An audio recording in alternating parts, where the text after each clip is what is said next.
Welcome. My name is Kevin Little. I'm the ordained minister who serves Bethany United Church. And what you're looking at right now is one of our stained glass windows. People who come to our church really love to look at our stained glass windows. They love to sit in the pews and they love to look. And we have many. And I'm going to focus today on one. It is the woman at the well. Jesus and the woman at the well. There are only two central characters in this particular stained glass window in this story. Typically, this story appears in the season of Lent, if you follow the lectionary.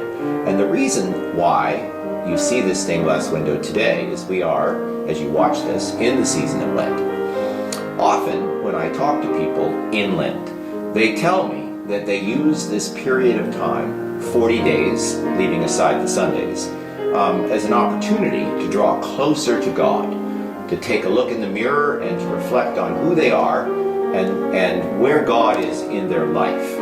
And this story is a perfect story for us to see. It's about a woman who is a Samaritan. She has been divorced and remarried many times. And what we forget when we see this picture is that, first of all, the story would have happened in the afternoon. And because we don't live in the Middle East, we probably don't know that the afternoon would have been the hottest time of day. It is the time of day when people would not typically be out. They would be inside, not outside. And those who were outside were doing back-breaking labor.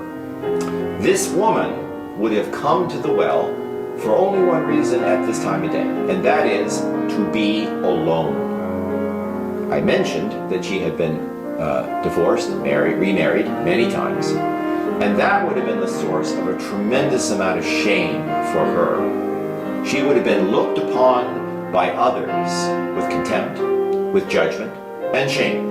And therefore, she would come to the well alone in the afternoon, knowing that no one else would be there. She could draw her water, bring it back to her home in solitude. However, that walk to the well and back in the hot sun with that heavy jar of water would have been undertaken knowing that those who were watching her were thinking, who is that woman? What a terrible thing to have been married all these times.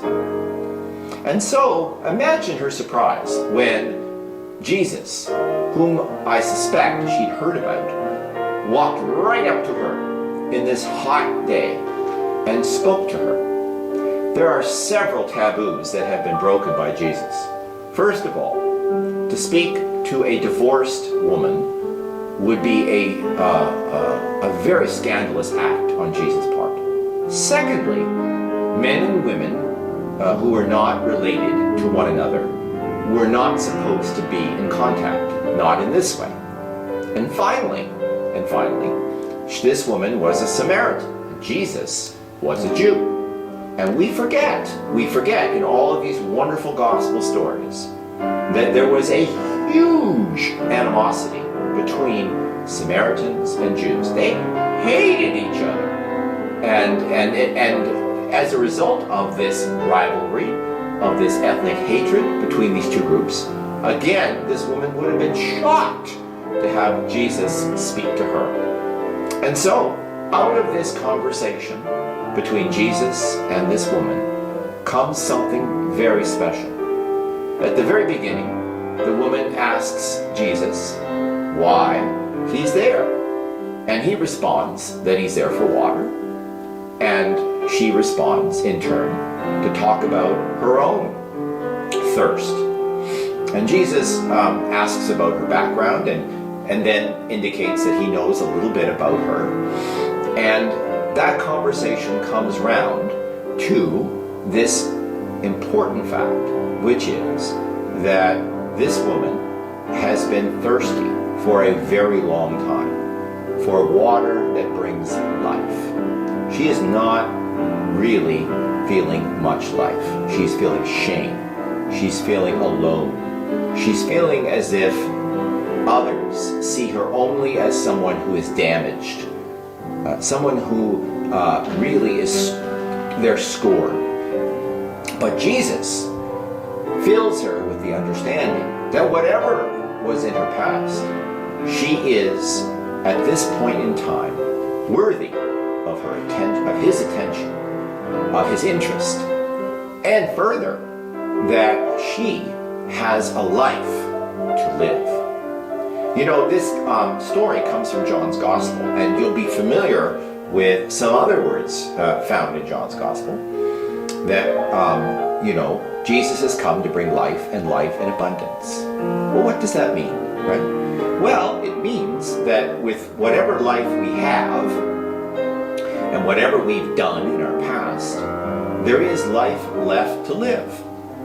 And for this woman, who is living in her past, who is living with her shame, who is living with this notion that Samaritans and Jews don't speak, that men and women don't speak, that others are looking down on her and want nothing to do with her, the idea that she could engage the world that she lives in with confidence, with joy, with expectation, this is incredible. And so when Jesus says to her that this water that he is giving her is full of life, and that it is water that will just keep gushing, if you will, toward her, in her, that it is water, life-giving water, her response is, I want to drink that water. And whatever translation of the Bible you're looking at, the words mean the same, which is, give me this water. I want to drink it. And from that moment on, this woman is captivated with the idea that this man brings with him, and his questions, his interest, his presence. This water unlocks something deep inside this woman, and this water can unlock something very deep inside you. I pray that this life-giving water will meet the thirst that you bring to life and fill you with the notion that you are important, that you matter, and that your life can make a huge difference. God bless you and this life-giving water that meets our thirst. Amen.